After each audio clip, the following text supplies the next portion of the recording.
बोलो, एक श्लोक बोलो वरना नहीं छोड़ेंगे। दुआ सलमान है, सलमान देखो नाम सलमान है आपका नाम। हिंदुओं को जस्ट हम सेक्युलर हैं, बाय नेचर सेक्युलर हैं, तो वो आई थिंक एक हिंदुत्व अपने आप में एक प्राइड होनी चाहिए, गर्व होना चाहिए, वो जरूरी है। आज का मीडिया अच्छा काम कर रहा है या बुरा? बुरा, बहुत ही बुरा। बहुत ही बुरा। क्या हो गया? No, I'm not taking it personally. We are all thick-skinned. Of course. We are very thick-skinned. I'll give you simple So are thing. we. There is no trust left in the news that we see. नमस्कार साथियों, मुसलमानों के खिलाफ किस तरह से नफरत फैलाई जाती है और उस नफरत का शिकार अब हिंदू भी हो रहे हैं, साधु संत भी हो रहे हैं, क्योंकि जो नफरत पिछले 10 सालों में हमारे देश की गोदी मीडिया चैनल्स के द्वारा फैलाया गया है, नफरती आईटी सेल्स के द्वारा फैलाया गया है और नफरती व्हाट्सएप ग्रुप्स के अलावा ट्विटर के नफरती अकाउंट के द्वारा जो फैलाया गया है, इसका शिकार जो है अब हिंदू पक्ष भी हो रहा है। दरअसल सोशल मीडिया पर एक वीडियो वायरल हुई है कि कुछ मुस्लिम हिंदू साधु के बेस में भीख मांग रहे हैं। क्या है इसकी सच्चाई, वो हम आपको इस वीडियो में बताएंगे। साथ ही साथ हम आपको बताएंगे कि गोधरा कांड के ऊपर एक फिल्म आने वाली है और वो फिल्म आने से पहले ही विवादों के घेरे में चली गई है। उस फिल्म का नाम है द साबरमती रिपोर्ट और उसमें काम कर रहे हैं 12वीं फिल्म के जो मशहूर एक्टर हैं विक्रांत मैसी। वो इंटरव्यू दिए हैं न्यूज़ 24 के पत्रकार मानक गुप्ता को और वो इंटरव्यू के बाद लोग ये अंदाज़ा लगाना शुरू कर दिए हैं कि इस फिल्म के जरिए नरेंद्र मोदी की छवि, भारतीय जनता पार्टी की छवि और संघ परिवार की छवि को सुधारने के लिए फिल्म लाया जा रहा है और बहुत सोच समझ करके एक ऐसे एक्टर को लिया गया है जो अब तक निष्पक्ष था। इसके अलावा हम आपको ये भी बताएंगे कि शंकराचार्य कश्मीर के अंदर 370 की वापसी चाहते हैं और उसके पीछे के क्या कारण है वो आपको इस वीडियो में पता चल जाएगा। तो आपसे गुजारिश है कि आप इस वीडियो को आखिर तक जरूर देखिएगा।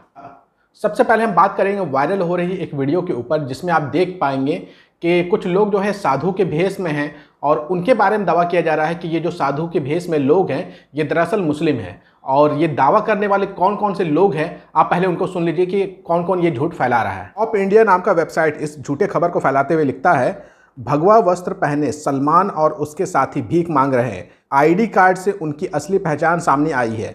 वे ना कोई श्लोक सुना सके और ना ही हिंदू देवी देवताओं का ठीक से नाम बता सके हैं। वहीं सुदर्शन न्यूज़ दावा कर रहा है इस वीडियो के बारे में कि गुजरात के सूरत में साधु बन भीख मांग रहे थे जिहादी सलमान और उसकी गैंग। साधु वेश में भगवा वस्त्र पहनकर घूम रहे 3 जिहादी गिरफ्तार। आप देख रहे हैं सुदर्शन न्यूज़ तो सीधा जिहादी बता रहा है। अभी आपको पता चलेगा ये जिहादी कौन है ये तीनों। इसके अलावा पांजान्य जो कि आरएसएस का माउथ पीस है, वो क्या कह रहा है, साधु के भेष में पकड़े गए मुस्लिम, साधु ही बनना था तो हिंदू क्यों नहीं बन जाते। भगवा वस्त्र पहन हुआ मुस्लिम युवक सलमान साधु के भेष में भीख मांगते हुए पकड़ा गया। गुजरात के सूरत में 3 नवंबर 2024 की ये घटना हुई है, जिसके बाद पुलिस ने उसे गिरफ्तार किया है। ऐसा पहली बार नहीं 16 बार हो चुका है। आपने देखा तीनों वेबसाइट से दावा किया जा रहा है कि जो साधु के भेष में लोग हैं वो मुस्लिम हैं, ना सिर्फ मुस्लिम हैं बल्कि जिहादी हैं। हम भी चाहते हैं आप वो वायरल वीडियो देख लीजिए जिसमें कुछ साधुओं को जिहादी बताया जा रहा है। पहले ये वीडियो देखिए, फिर हम आगे बात करेंगे और बताएंगे इस वीडियो की सच्चाई क्या है। श्लोक बोलो, आप श्लोक बोलो, एक श्लोक बोलो वरना नहीं छोड़ेंगे। दुआ क्या, आपको कितना भगवान का नाम आता है? आपको कितना भगवान का नाम, कितना भगवान का नाम आता है? नाम बोलो, बस एक ही नाम है। एक नाम में तुम साधु बन गया। देखो बोलो नाम क्या था, दूसरा कोई नाम याद नहीं है। खेल करने वाले कोई भी भगवान का नाम बोले, रोहिंग्या है, उसका नाम सलमान है। सलमान है, सलमान देखो नाम सलमान है उसका नाम। ये सलमान भाई देखो, सलमान नाम है इसका आईडी सलमान। ये सलमान नाथ का नाम आपने मारा, सलमान नाथ। चलो इधर आओ। तो आपने ये वीडियो देख लिया होगा जिसमें आवाज़ आ रही थी इस वीडियो के अंदर से कि ये जो साधु हैं साधु नहीं है बल्कि ये मुसलमान है। और इस वीडियो में ये भी दावा किया जा रहा है कि इनका नाम सलमान है। इस वीडियो में कहा जा रहा है कि जब इनसे भगवान के बारे में पूछा जा रहा है तो केवल एक भगवान का नाम ले रहे हैं और भगवान शंकर, भगवान भोलेनाथ का नाम ले रहे हैं। इसके अलावा और किसी का नाम नहीं बता पा रहे हैं। आईडी कार्ड में भी वो लोग देख करके भी बोल रहे हैं कि इन लोगों का नाम सलमान खान है। जब इस मामले की फैक्ट चेक की गई ऑल्ट न्यूज़ के द्वारा, ऑल्ट न्यूज़ के मोहम्मद जुबैर ने वो आईडी कार्ड सामने रख दिया। तो आप अपने स्क्रीन पे देख लीजिए जिसमें नाम क्या लिखा हुआ है। जिसमें लिखा हुआ है सलमान नाथ परमार और पिता का नाम है सूरम नाथ परमार। यानी कि इस आईडी से साफ हो जाता है कि जो साधु के बेस में लोग हैं वो कोई मुसलमान नहीं बल्कि हिंदू ही हैं, हिंदू साधु ही हैं और उन्हें भी परेशान किया जा रहा है। वो एक राहत इंदौरी का शेर है ना, लगेगी आग तो आएंगे कई घर जद में। यहाँ पर सिर्फ हमारा मकान थोड़ी ही है, ये बिल्कुल वैसा ही यहाँ पर होता हुआ दिख रहा है कि मुसलमानों के प्रति कुछ लोगों के दिलों में इतना ज़्यादा नफरत है कि उसका शिकार जो है वो अब हिंदू साधु संत भी हो रहे हैं। वैसा ही होता हुआ यहाँ दिख रहा है कि जो हिंदू साधु संत है उनको परेशान किया गया, और परेशान करने का कारण क्या था कि उनके नाम में सलमान था, आगे नाथ था, परमार था। उससे अंधभक्तों को कोई मतलब नहीं है, नफरतियों को कोई मतलब नहीं है, लेकिन नाम में अगर सलमान मिल गया तो वो हिंदू होते हुए भी हिंदू नहीं है, नफरतियों के आगे, संघी सोच वाले लोगों के आगे। इसलिए कहा जाता है कि नफरत किसी का सगा नहीं है। आज आप जो मुसलमानों के प्रति नफरत दिखा रहे हैं, लगातार खबरें आती हैं पूरे देश भर से कि आज यहाँ मुसलमानों को परेशान किया जा रहा है, किसी दूसरी जगह लिंचिंग कर दी जा रही है, हत्या कर दी जा रही है और उनको बदनाम करके जेल में डाला जा रहा है। उसी का खामियाजा जो है वो हिंदू साधु को ही भुगतना पड़ा है। अगर ये नफरत नहीं होती हमारे समाज के अंदर में तो इन हिंदू साधुओं को परेशान नहीं किया जाता। वहीं अगली बड़ी खबर आने वाली फिल्म द साबरमती रिपोर्ट के बारे में आ रही है कि कल ही आपने कुछ वीडियोस क्लिप देखा होगा। इस फिल्म के जो लीड एक्टर विक्रांत मैसी की और उनके साथ 2 फीमेल एक्टर कल इंटरव्यू दिए हैं जाकर के न्यूज़ 24 में, और उसके बाद से ही पूरे देश में ये चर्चा शुरू हो गई है कि ये एक प्रोपेगेंडा फिल्म है और इस फिल्म के जरिए मोदी जी की छवि, भाजपा आरएसएस की छवि को सुधारने के लिए ये वीडियो लाया जा रहा है। कल जो वीडियो वायरल हुआ है, अगर आप जाकर के देखिएगा तो शुरू में तो आपको लगेगा ही नहीं कि ये भाजपा के पक्ष में ये फिल्म बन रही है, आरएसएस की छवि को सुधारने के लिए ये फिल्म बन रही है। जो इंटरव्यू वायरल हुआ है विक्रांत मैसी और उनके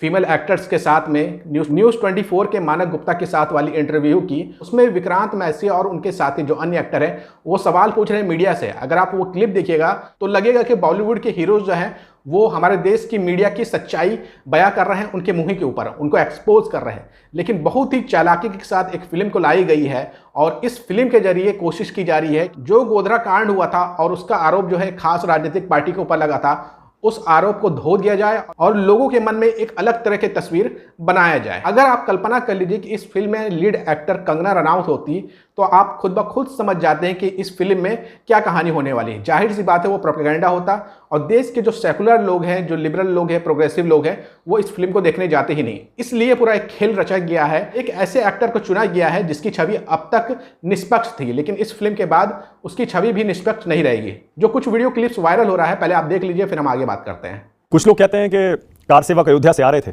गोधरा स्टेशन पर ट्रेन रुकती है और कुछ कार सेवक नीचे उतरते हैं, वहां कुछ मुस्लिम रेहड़ी वाले, स्टॉल वाले थे, उनसे उनका झगड़ा होता है और उसके बाद वो झगड़ा बेकाबू हो जाता है और वहां पर जो हुआ वो हुआ और उस ट्रेन में आग लगा दी जाती है। क्या ये थ्योरी गलत पाई गई आपकी रिसर्च में? आपने और भी वर्जन्स देखे होंगे और भी बहुत सारे वर्जन है, मैंने तो एक बताया। ये बहुत सारे अलग अलग वर्जन्स हैं जो कन्फ्लिक्टिंग वर्जन्स हैं। ये सब तो उसमें सच्चाई क्या थी वो हमारी फिल्म में दिखाया जाएगा। एक वर्जन तो ये है कि बीजेपी ने जानबूझकर उस ट्रेन में आग लगवा दी ताकि दंगे करवा सके, ये भी एक वर्जन। आप ये देखिए, इतने सारे वर्जन्स हैं कि आपको ये नहीं पता कि सच क्या है। हिंदुओं को जस्ट हम सेक्युलर हैं, बाय नेचर सेक्युलर हैं, तो वो आई थिंक एक हिंदुत्व अपने आप में एक प्राइड होनी चाहिए, गर्व होना चाहिए, वो जरूरी है। वो जरूरी है। एकता ने जैसे कल बोला मैं हिंदू हूं, डरती नहीं हूं। हाँ जी, वो जरूरी है कि हम एकजुट रहें और हम अपने आप से शर्माए नहीं, अपने हिंदू होने पे शर्माए नहीं और उसको गर्व से सामने रखें। आज का मीडिया अच्छा काम कर रहा है या बुरा? बुरा, बहुत ही बुरा, बहुत ही बुरा। He's like, क्या हो गया? No, I'm not taking it personally. We are all thick-skinned. Of course. We are very thick-skinned. I'll give you a simple So are thing. we. There is no trust left in the news that we see today because एक channel कुछ बोलता है, दूसरा channel कुछ और बोलता है। तो I don't know और सब उनके number one एजेंडाज भी हैं या क्या इश्यूज हैं उनके, बट मीडिया से और ये न्यूज चैनल और सभी नंबर 1 है। मुझे ये नहीं समझ में आता कि सभी नंबर 1 कैसे हो सकते हैं। आपने ये वीडियो देखा होगा और जिस तरीके से मीडिया के सामने सवाल पूछ रहे विक्रांत मैसी और उनके साथ जो फीमेल एक्टर हैं, उससे तो आपको यही लग रहा होगा कि ये फिल्म में जरूर कुछ ना कुछ नया सच उजागर होगा, लेकिन कोई सच उजागर नहीं हुआ। ये एक प्रोपेगेंडा मूवी है और लोगों को जब इसके बारे में पता चला तो लोग इसके बारे में बात करना भी शुरू कर दिए हैं। आप अपने स्क्रीन पे ये ट्वीट देखिए। अंकित सिंह नाम के यूजर लिखते हैं, एक बात साफ जान लो, ये विक्रांत मैसी कोई एक्टर ऑफ स्पाइन नहीं है, यानी कि रीढ़ की हड्डी सीधा रखने वाला एक्टर नहीं है। इसको अपना बाप बनाना बंद करो, संघियों के बिछाए जाल में फंसना बंद करो। बीजेपी ने विक्रांत से अपने लिए प्रोपेगेंडा फिल्म बनवाई है, द साबरमती एक्सप्रेस। बीजेपी को पता है कि तुम लोग सावरकर देखने नहीं गए थे और इमरजेंसी भी देखने नहीं जाओगे, क्योंकि उनके अभिनेता बीजेपी का खुला समर्थन करते हैं, जो उनके फेक प्रोपेगेंडा को साबित कर देता है। लेकिन वो चाहते हैं कि तुम गोधरा कांड पर बनी फिल्म देखने जरूर जाओ, इसलिए ये सब खेल खेला जा रहा है। खेल को समझो, ये गोधरा कांड बहुत बड़ा मामला है। बीजेपी चाहती है तुम सब ये फिल्म देखो और वो तुम्हारा माइंड वॉश कर सके, इसलिए एक साजिश के तहत चल रहा है। विक्रांत मैसी मीडिया और बीजेपी के खिलाफ नहीं बोल रहा है, ये सब उससे बुलवाया जा रहा है ताकि तुम सबको लगे कि विक्रांत मैसी न्यूट्रल है और तुम फिल्म देखने चले जाओ। बस इतना समझ जाओ कि ये फिल्म नरेंद्र मोदी की छवि को सुधारने और बीजेपी को फ़ायदा पहुंचाने के लिए बनाई गई है। वहीं राखी अरोड़ा कह रही हैं, इस एक्टर में इतनी हिम्मत तो नहीं है कि ये बीजेपी के खिलाफ मूवी बनाए। जहां इतने बड़े बड़े एक्टर चुप है वहां ये खुलकर बोल रहा है, तो वैसे ही समझ जाना चाहिए कि ये बोल नहीं रहा है बल्कि बुलवाया जा रहा है। रॉयल बॉय नाम के यूज़र कहते हैं, मैं तो पहले ही बोला था जो पार्टी रूल में है उसके पोल खोलने वाली कोई भी मूवी रिलीज़ हो सकती है क्या? बीबीसी डॉक्यूमेंट्री को कैसे इमरजेंसी पावर यूज़ करके बंद किया गया था। बिल्कुल सही बात कर रहे हैं ट्विटर पे जो यूज़र अपनी प्रतिक्रिया दे रहे हैं इस फिल्म को लेकर के कि जब बीबीसी की डॉक्यूमेंट्री आई थी तो उसे भारत में रिलीज़ किसी भी हाल में होने नहीं दिया गया। तो आप कैसे कल्पना कर सकते हैं कि गुजरात के गोधरा कांड के ऊपर एक फिल्म बन जाए और उसको आसानी से रिलीज़ करने दे दिया जाए। इसी से साफ समझ में आता है कि एक प्रोपेगेंडा फिल्म बनाई गई है और इसके जरिए भारतीय जनता पार्टी मोदी जी और संघ परिवार की छवि को सुधारने के लिए, अच्छा दिखाने के लिए इस फिल्म को बनाया गया है। अब रही बात विक्रांत मैसी जैसे एक्टर क्यों काम कर रहे हैं इस फिल्म में, तो सीधी सी बात है, पैसा बोलता है। पैसा अगर मिलेगा तो कोई भी एक्टर प्रोपेगेंडा फिल्म बनाने के लिए राजी हो जाएगा, जो कि विक्रांत मैसी जैसे अच्छे एक्टर ने भी किया है। बढ़ते हम अपनी अगली खबर की तरफ, और अगली खबर जो आ रही है वो शंकराचार्य की तरफ से आ रही है कि उनके द्वारा कहा गया है कि वो कश्मीर में धारा 370 की वापसी चाहते हैं। वही कश्मीर और वही धारा 370 जिसके कश्मीर से हटने के बाद अंधभक्त सपना देखने लगे थे कि वो कश्मीर में जाके प्लॉट खरीदेंगे। हालांकि हाल तो अंधभक्तों का ये है कि अपने घर के बाहर के पास खाली पड़ी प्लॉट को नहीं खरीद पा रहे हैं, लेकिन उन्होंने सपना एक बार देखा था कि वो धारा 370 हटने के बाद कश्मीर में जाके प्लॉट खरीद लेंगे, लेकिन उनका वो सपना तो पूरा नहीं हुआ है। लेकिन इसी बीच हिंदू धर्मगुरु शंकराचार्य मांग कर रहे हैं कि धारा 370 की वो वापसी चाहते हैं, और इसके पीछे क्या तर्क है आप खुद ये न्यूज़ 24 की रिपोर्ट देखिए। न्यूज़ 24 के इस खबर के मुताबिक शंकराचार्य कहते हैं, हम तो गौ भक्त हैं, इसलिए कश्मीर में आर्टिकल 370 की बहाली चाहते हैं। 370 लागू रहने के दौरान कश्मीर रणवीर दंड संहिता लागू था। इसके तहत गौ हत्या प्रतिबंधित था। यानी कि स्वामी अवमिक्तेश्वरानंद कहना ये चाह रहे हैं कि कश्मीर में जब तक धारा 370 लागू थी तब तक वहां पर गौ हत्या बैन थी, लेकिन जैसे धारा 370 हटा है उसके बाद शायद बैन नहीं रहेगी। यही बात कहना चाह रहे हैं हमारे देश के शंकराचार्य, और ये खबर कहीं ना कहीं अंधभक्तों को झटका देगा। हालांकि अंधभक्तों और उनके पापों को कई बार एक्सपोज कर चुके हैं शंकराचार्य। तो साथियों, ये अब तक की कुछ खबरें थी। जैसे ही कुछ नई खबरें आएगी हम आपको जरूर जानकारी देंगे। आपको ये तीनों खबरें कैसी लगी है कमेंट करके जरूर बताइएगा, और कौन सी खबर सबसे ज़्यादा अच्छी लगी है वो भी जरूर बताइएगा।